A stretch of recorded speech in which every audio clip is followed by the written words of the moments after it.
திதி யோகம் கரணம் அஸ்ட்ரோ டிவி நேர்கள் அனைவருக்கும் ரோஹிணி பீனா ஸ்ரீனிவாசனின் அன்பான வணக்கம். நேர்களை நாம் இன்றைய பதிவில் கோச்சார குரு பகவானின் நட்சத்திர பெயர்ச்சி பற்றிய பலன்களை பற்றி விரிவாக பார்க்க இருக்கிறோம்.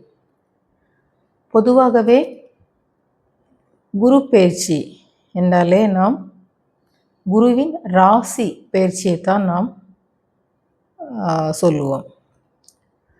இப்போ தற்போது கோச்சார குரு பகவான் மிதுன ராசியிலிருந்து கடக ராசிக்கு பயிற்சியாக இருக்கிறார் அப்படின்னு நம்ம சொல்லுவோம். இது நம்ம பொதுவாக பாரம்பரிய ஜோதிட ரீதியாக இதைத்தான் சொல்லுவோம். ஆனால் நம் திதி யோக கர்ண ஜோதிட முறையில் குருவின் நட்சத்திர பயிற்சியைத்தான் நாம் முக்கியத்துவமாக எடுத்துக்கொள்வோம். எப்படின்னு பார்த்தீங்கன்னா, நம் திதியோக கரண ஜோதிட முறையில் ஒரு கிரகம் தான் நின்ற நட்சத்திரத்தை போல்தான் செயல்படும். அப்படி பார்க்கும்போது நாம் கோச்சார குருவின் நட்சத்திர பயிற்சிக்கு தான் அதிகம் முக்கியத்துவம் கொடுப்போம். தற்போது கோச்சார குரு பகவான் பூசம் நட்சத்திரத்தில் சஞ்சாரம் செய்கிறார். பூசம் நட்சத்திரம் யாரோட நட்சத்திரம் பார்த்தீங்கன்னா, சனி பகவானின் நட்சத்திரம், கர்மகாரகன், ஆயுள் காரகன் நட்சத்திரம். இந்த பயிற்சியானது ஜூன் 18 முதல் ஆகஸ்ட் 18 வரை நடைமுறையில் உள்ளது. ஏறக்குறைய 60 நாட்கள்.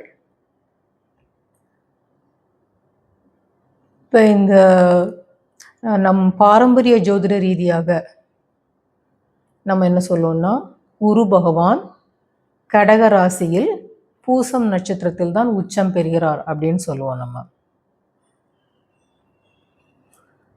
ஏன் அப்படி சொல்லணும்னா, குரு பகவான் பார்த்தீங்கன்னா தங்கத்துக்கு உண்டான கிரகம், பணத்துக்கு உண்டான கிரகம், தனக்காரகன், குழந்தைகளுக்கு உண்டான கிரகம், மதிப்பு மரியாதைக்கு உண்டான கிரகம். சனி பகவான் பூசம் நட்சத்திரம், சனி பகவானின் நட்சத்திரம், ஆயுள்காரகன், கர்மக்காரகனின் நட்சத்திரம். இதை நம்ம என்ன சொல்லுவோம் சொல்லினா, இந்த அமைப்பை தங்க சனி அப்படின்னு சொல்லுவோம். பொதுவாக பார்த்திங்கன்னா, நம்ம நார்த்து சைடில் வட இந்தியர்கள் பூசம் நட்சத்திரம் எப்போல்லாம் வருதோ, இப்போ ஒரு மாதத்துக்கு ஒரு தடவை பூசம் நட்சத்திரம் வருது இல்லையா, 27 நாட்களுக்கு ஒரு முறை பூசம் நட்சத்திரம், சந்திர பகவான் பூசம் நட்சத்திரத்தில் சஞ்சாரம் செய்வார். அப்போ அவங்க என்ன பண்ணுவாங்கன்னா, குழந்தைகளுக்கு 12 வயது வரை உள்ள குழந்தைகளுக்கு தங்க பஸ்மம் கொடுப்பார்கள் பூசம் நட்சத்திரம் அன்று. இன்னும் அவங்க இதை ஸ்வர்ண பிரஷ்ன தின் அப்படின்னு சொல்லுவாங்க. ஸோ இந்த நாளில் குழந்தைகளுக்கு கொடுக்கப்படும் இந்த தங்க பஸ்மமானது அவர்களின் உடல் ஆரோக்கியம், நோய் எதிர்ப்பு சக்தி, ஆயுள் பலம் எல்லாத்தையும் அதிகப்படுத்தி கொடுக்கும் அப்படிங்கிறது ஒரு ஐதீகம். ஸோ இந்த அமைப்பில் இது யாருக்கெல்லாம் நற்பலன்களை கொடுக்கும் அப்படின்னு பார்த்தீங்கன்னா, இப்போ இந்த கோச்சார குரு பகவான் பூசம் நட்சத்திரத்தில் சஞ்சாரம் செய்யும் இந்த காலங்கள் யாருக்கெல்லாம் அதிக நற்பலன்கள் அப்படின்னு பார்த்தீங்கன்னா, யாரெல்லாம் கௌலவம் அல்லது சகுனிகரணத்தில் பிறந்திருக்கீங்களோ அவங்களுக்கு இது மிகவும் ஒரு அற்புதமான காலம் அப்படின்னு சொல்லலாம். அதுவும் இல்லாமல் நாம யோகங்களில் விஷ்கம்பம் அல்லது கண்டம் அல்லது பரிகம் இதில் ஏதாவது ஒரு நாம யோகங்களில் பிறந்திருந்தீங்கன்னா அவர்களுக்கும் சனி பகவான் யோகியாக வருவார். இவர்களுக்கு, இந்த அமைப்பில் பிறந்த அன்பர்களுக்கும் இந்த குரு பகவான், கோச்சார குரு பகவான் பூசம் நட்சத்திரத்தில் சஞ்சாரம் செய்யும் இந்த நாட்கள் மிகவும் ஒரு நற்பலன்களை கொடுக்கக்கூடிய நாட்கள். நற்பலன்கள் அப்படின்னு என்ன பார்த்தீங்கன்னா, சொன்னப்போனால் குரு பகவான் நாளே தனக்காரகன்னு சொல்லுவோம் இல்லையா, பணத்துக்கு உண்டான கிரகம், தங்கத்துக்கு உண்டான கிரகம், குழந்தைங்களுக்கு உண்டான கிரகம்.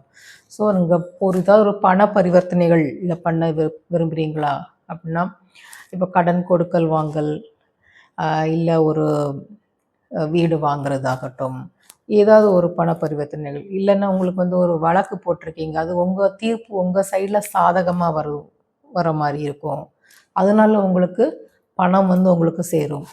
இல்லை நீங்கள் இந்த சமயம் இந்த அமைப்பில் பிறந்தவங்க தங்கம் வாங்கி நீங்கள் சேமிப்பு பண்ணலாம், அது உங்களுக்கு நிலைத்திருக்கும். ஸோ இந்த மாதிரி விஷயங்கள் எல்லாம் நீங்கள் பண்ணிங்கன்னா இந்த விஷ்கம்பம், கண்டம், பரிகம் இந்த நாமயோகத்தில் பிறந்தவங்க இல்லை கௌலவம் அல்லது சகுனிகரணத்தில் பிறந்தவங்களுக்கு மிக அற்புதமான ஒரு காலம். அவர்கள் இந்த காலத்தை உபயோகப்படுத்தி பணபலத்தை அதிகப்படுத்தலாம், தங்கத்தை வாங்கி சேமிக்கலாம். இப்போ ஏதாவது ஒரு வழக்குகளில் நீங்கள் வெற்றி பெறணும்னா இது மிக அற்புதமான ஒரு காலம். உங்கள் சைடில் தான் தீர்ப்பு வரும். இப்போ இது யாருக்கெல்லாம் கெடுபலனை கொடுக்கும் அப்படின்னு பார்த்தீங்கன்னா, இப்போ நீங்கள் பிறந்தது சோபனம் அல்லது ஹர்ஷ்ணம் அல்லது சுபம் இதில் ஏதோ ஒரு நாமயங்களில் பிறந்தீங்கன்னா உங்களுக்கு இந்த அமைப்பானது ஒரு கெடுபலனையை தரும். ஏன்னா இதில் சனி பகவான் இந்த அமைப்பில் பிறந்தவர்களுக்கு, இந்த நாமயோகங்களில் பிறந்தவர்களுக்கு அவயோகியாக வருவார். இந்த நாமயோகங்களில் பிறந்த அன்பர்களுக்கு கண்டிப்பாக அவர்கள் பரிகாரம் செய்தே ஆக வேண்டும். எங்கே பரிகாரம் செய்யலாம் அப்படின்னு பார்த்தீங்கன்னா, திருச்சுழி பூமி நாதேஸ்வரர் அப்படிங்கிற ஆலயத்துக்கு, இது எங்கன்னா விருதுநகர் மாவட்டத்தில் இருக்குது. திருச்சுழி பூமிநாதேஸ்வரர் அப்படிங்கிற ஆலயத்துக்கு கௌலவம் அல்லது சகுனிகரணம் நடைமுறையில் உள்ள நாள் அல்லது விஷ்கம்பம் அல்லது கண்டம் அல்லது பரிகம் இந்த நாமயோகங்கள் நடைமுறையில் உள்ள நாள் போயிட்டு நீங்கள் பரிகாரம் பண்ணிங்கன்னா உங்களுக்கு உண்டான இந்த தோஷ நிவர்த்தி, பணப்பிரச்சனை உங்களுக்கு முற்றிலும் விலகும். ஸோ நேர்களே, உங்களுக்கு இந்த பதிவு மிகவும் பயனுள்ளதாக இருந்திருக்கும் என நம்புகிறேன். மேலும் இது போன்ற பல நல்ல தகவல்களை அறிய எங்கள் சேனலோடு இணைந்திருங்கள். சேனலை சப்ஸ்கிரைப் பண்ணிவிட்டு பாருங்கள். உங்களுக்கு இந்த கருத்து பிடிச்சிருந்தால் லைக் பண்ணுங்கள். மிகவும் பயனுள்ளதாக இருந்தால் உங்கள் ரிலேட்டிவ்ஸ், ஃப்ரெண்ட்ஸுக்கு ஷேர் பண்ணுங்கள். மீண்டும் மற்றொரு பதிவில் சந்திக்கலாம். நன்றி, வணக்கம்.